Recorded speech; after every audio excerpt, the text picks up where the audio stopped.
Hey there, so today we have another review. This is a beer courtesy of Katie from Easter, thank you so much. This is from Bhramari in collaboration with Pontoon. Bhramari is out of Asheville, it says here.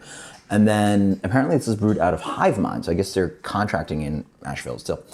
This is Opuntia Indica, so that's an Indian fig apparently, which I've never had. This is a meme of a beer. A quadruple milkshake IPA with prickly pear, key lime, and agave. Again, quadruple milkshake IPA with prickly pear, key lime, and agave. So they both use lactose and vanilla here to get the milkshake. Hops are Citra, Lotus, and Motueka. So poured out funny, so I had to reshoot, but and also couldn't pronounce this word for my life, so I had to look it up. But anyway, the beer comes in this kind of pinkish tomato juice color, pink blood orange juice kind of thing. And then the head is really rocky. When I poured it out, like, yeah, super rocky head. Didn't really have a nice appearance to it at all, so.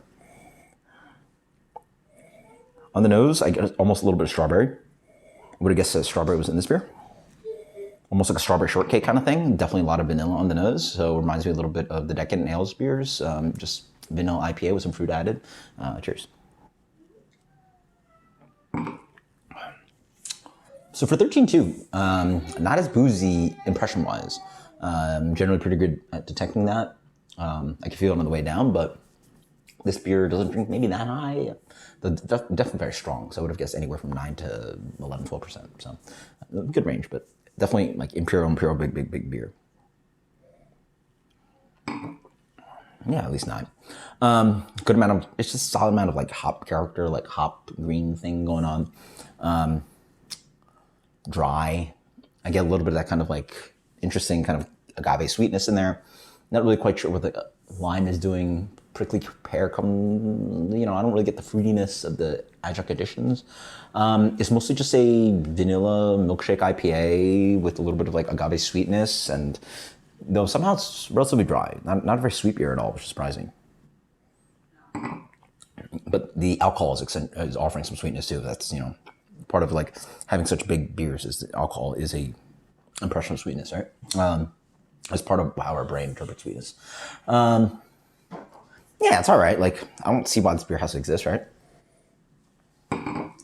Why could you make a really tasty IPA at 7%, 8%? Yeah, like and then even if you have a 13%, like, you want it to have super tons of impression, and I'm just getting like, just a hoppy IPA that's gonna get really messed up because it doesn't really drink like that at all. And then it's just a little bit of like agave sweetness, some fruitiness. And now I think more there's that kind of like fruity, cactusy, prickly pear kind of character that jumps around there. But I don't really get the lime, and the appearance of the beer is like bad. It's just a messy beer. The beer is a meme of a beer on the name, and it is a description that is a key lime agave prickly pear quadruple milkshake IPA. And as meme of name, descriptor of a beer that is, you could really knock that out of the park, I feel, maybe. But this is probably what we expected. And like, it's just a mess of the beer. Like, none of it really makes sense to me. Like, no part of this beer, at least execution-wise, really says, wow, that like really made sense. Just a lot of like draniol, like a lot of hop character, just like lingering there. Not really concise or precise. It is concise, yeah. It just has that like bland, whatever kind of hop thing that doesn't really like describe itself very well. What are you supposed to do with beers like this?